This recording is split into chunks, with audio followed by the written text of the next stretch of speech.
क्या कह रहा, एक मीनार के पाद से गुजरने वाली सीधी रेखा पर पाद से क्रमशः ए मीटर तथा बी मीटर की दूरियों पर स्थित दो बिंदुओं से मीनार के शिखर के उन्नयन कोण एक दूसरे को पूरक है। तो सिद्ध करें कि मीनार की ऊंचाई √AB मीटर है। ठीक है ना, यानी मीनार की ऊंचाई हमको √AB करा सिद्ध करने के लिए। तो मान लीजिए देखिए एक मीनार है, एक क्या है दोस्तों, मीनार है। तो यहाँ क्वेश्चन में कह रहा ना, एक मीनार के पाद मतलब यहाँ तल जो होता है, जैसे पैर है ना, तो इसको बोला जाता है पाद बोला जाता है, तल बोला जाता है। ठीक है ना, तो मीनार के तल मीनार के पाद से गुजरने वाली सीधी रेखा, यानी यहाँ से मान लीजिए एक सीधी रेखा इससे गुजरा। ठीक है ना, तो यहाँ जो कोण बनेगा, कौन बन रहा, पूरक कोण बन रहा। तो मान लीजिए ई ऐसे मिलाया ना, तो ई जिसे थीटा बना, तो इसको मीनार पर क्या बनेगा, 90 माइनस थीटा। क्योंकि आपको पता है पूरक कोण किसे कहते हैं, जब दो कोणों का योग 90 डिग्री हो। अब इसको देखिए जोड़ दीजिए, तो 0 हुआ ना प्लस 90 डिग्री माइनस थीटा, तो इसको कट गया, आ गया 90 डिग्री। ठीक है ना, तो वही पूरक कोण कर रहा है। तो पूरक कोण क्या होता है, मान लीजिए इसको थीटा मान लीजिए, तो क्या हो गया, 90 माइनस थीटा हो गया। ठीक है, तो इसका नाम दे दीजिए ABCD। ठीक है ना, तो हमें सिद्ध करना है मीनार की जो ऊंचाई है ना √AB हमको सिद्ध करना है। तो देखिए यहाँ कैसे बनाएंगे, लिखेंगे माना कि AB एक मीनार है जिसकी ऊंचाई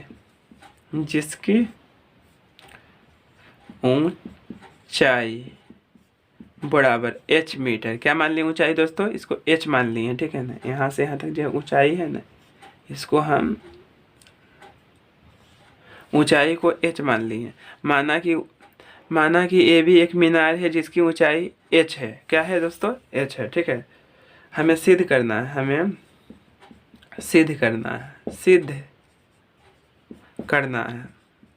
क्या सिद्ध करना है दोस्तों, h बराबर √AB। यही कह रहा है मीनार की ऊंचाई सिद्ध कीजिए √AB। अब देखिए कैसे हम बनाएंगे इसको। अब यहाँ देखिए पहले कोई भी त्रिभुज में लीजिए ना, जे बनते दो त्रिभुज बन रहा है, समकोण त्रिभुज, इस समकोण बनेगा। ठीक है ना, क्योंकि मीनार जब है तो यहाँ पूरा स्ट्रेट खिंचाएगा। ठीक है ना, तो ये देखिए समकोण त्रिभुज है, 2 को बन रहा है। तो पहले बड़े वाला त्रिभुज लेते हैं, कोई भी लीजिए, कोई प्रॉब्लम नहीं है। तो लिखेंगे समकोण त्रिभुज ABC में, समकोण त्रिभुज ABC में। ठीक है ना, तो देखिए ABC में एंगल के सामने वाला भुजा पता आपको होता है लंब होता है। तो लंब कितना है, h है, और आधार कितना है, ये दूरी दिया हुआ है दोस्तों क्वेश्चन में, ये नहीं लिखे हैं, देखिए ध्यान से, ये दूरी दिया हुआ था।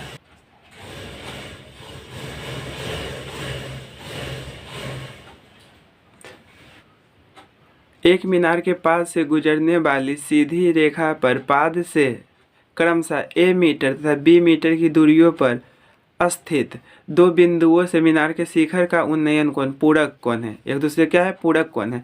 ठीक है, तो यहाँ से यहाँ तक की दूरी हमको दिया हुआ है A मीटर, और यहाँ से यहाँ तक की दूरी दिया हुआ है B मीटर दिया हुआ है। ठीक है, हमको h बराबर सिद्ध करना है √AB। ठीक है, तो क्या लिए, समकोण त्रिभुज ABC में।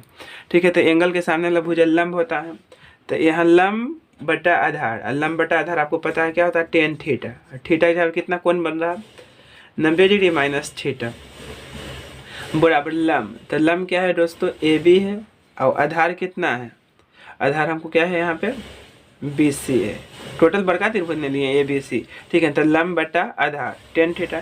तो आपको पता है tan 90 माइनस थीटा क्या होता है, कोट थीटा होता है, इक्वल टू AB का मान कितना दिया हुआ h है, अब BC का मान कितना दिया हुआ B है। तो इसको क्या लिख देंगे, समीकरण फर्स्ट लिखेंगे। अब समकोण त्रिभुज छोटा वाला लेना है ABD में। तो ये भी देखिए एंगल के सामने वाला भुजा लंब होगा, लंब बटा आधार, यानी tan थीटा होगा।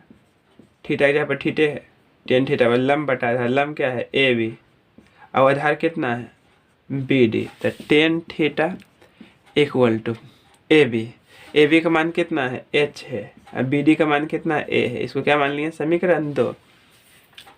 ठीक है, ए बी। ठीक है, देखिए यहाँ से क्या करेंगे, समीकरण फर्स्ट एंड सेकेंड के संगत पक्ष को गुना कर देंगे, यानी लेफ्ट साइड वाला लेफ्ट साइड के साथ गुना करेंगे और राइट साइड वाला राइट साइड के साथ। यहाँ लिखेंगे समीकरण फर्स्ट एंड सेकेंड के संगत पक्षों को गुना करने पर तो संगत पक्ष के मतलब क्या हुआ है, लेफ्ट साइड वाला लेफ्ट साइड की तरफ। ठीक है, तो फर्स्ट यही है ना, कोट थीटा और गुने क्या चाहिए, टेन थीटा बराबर संगत पक्ष क्या है, एच बट्टा बी और गुने इसका संगत पक्ष क्या है, राइट साइड लिखा हुआ है एच बट्टा ए। तो ये गुना होगा टेन थीटा गुने कोट थीटा एक होता है, ये एच गुने एच एच स्क्वायर हो गया, ए गुने बी ए बी हो गया। अब क्रॉस मल्टीप्लिकेशन कर दीजिए, तो इसका नीचे कुछ नहीं तो एक लिख सकते हैं ना। देखिए ध्यान से एक स्टेप बढ़ा दीजिए, हम बराबर तुम तो तुम बराबर हम बराबर एक है, तो इसको क्रॉस मल्टीप्लिकेशन कर दीजिए। ठीक है, तो एच स्क्वायर बराबर क्या हो जाएगा, ए बी हो जाएगा, स्क्वायर छोड़ेंगे तो क्या होगा, रूट ए बी। तो यह दोस्तों प्रूव्ड हो गया, यही सिद्ध करना था हमको, एच बराबर रूट ए बी।